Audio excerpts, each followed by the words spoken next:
देव में तुम पढ़ता रहे, फिर बस देव तेरे में क्वालिटी थी, और क्वालिटी हमें पता था कि इससे भी कमजोर कमजोर बच्चे सेलेक्ट हो गए। ये एक दुर्भाग्य है कि आप मेरिट से बाहर हो जाते थे। पढ़ना और परीक्षा देना, इन दोनों में अंतर होता है। उसमें हम मैनेज अगर हम बढ़िया तरीके से करें तो थोड़ा सा पॉइंट में उधर उधर हो जाते हैं।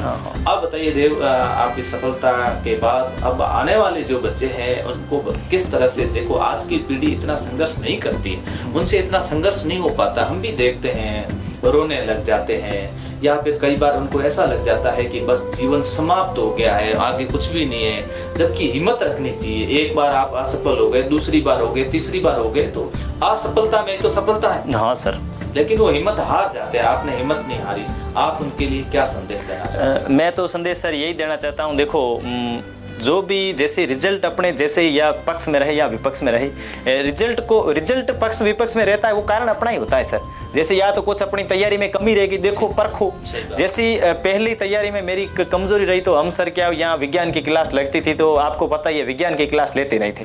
विज्ञान की जैसे ही सर आते थे इनके विज्ञान तो की मोनो आवे पड़ी, विज्ञान में के सवाल दो आएंगे और उसी विज्ञान में 18 में धोखा दे दिया।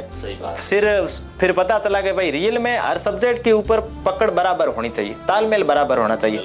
याद करने का तरीका और पढ़ने का तरीका, तालमेल एकदम अपनी सर बराबर होती है। पुलिस का एग्जाम देने से पहले सर मैंने 5 दिन एग्जाम पहले पढ़ाई छोड़ दी। उसके बाद में यही मैंने सोचा कि भाई एग्जाम को देना किस तरीके से कितने छोड़ूं, कितना देना, कितने नंबर कटेंगे। अगर इतने छोड़ता हूं, इतने, मैं यहाँ से सोच के गया था सर मैं 130 से ज्यादा अटेंड नहीं करूंगा, मैंने सोच के ही रखा था। भले कितना भी सरल पेपर आए, कितना भी हार्ड आए, क्योंकि हर बार मेरे साथ मैं ज्यादा सवाल अटेंड करने के कारण ही पीछे रहता हूँ। हर एग्जाम में अगर मैं सर एक सवाल भी छोड़ देता हूँ तो भी सिलेक्शन हो जाता है, करने की बजाय छोड़ता हूँ तो भी सिलेक्शन हो जाता है। क्या बात है, आप छोड़ते नहीं हो? तो मैं छोड़ता नहीं हूँ, करके आ जाता हूँ, उसका वो मेरे को फल मिल जाता है। बहुत बढ़िया बात बताई, बहुत बढ़िया बात बताई।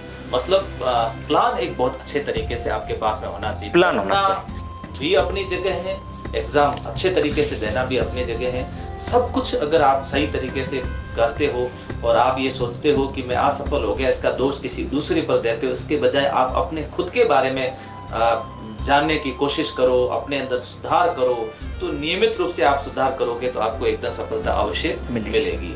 तो देवाराम, आज आपने बहुत अच्छी संघर्ष की कहानी बताई। मुझे उम्मीद है कि ये कहानी सुनकर के हर अभ्यर्थी के अंदर ऊर्जा आ जाएगी, सकारात्मक, उसको लगेगा कि मुझे भी अब सफलता प्राप्त करने के लिए संघर्ष करना चाहिए।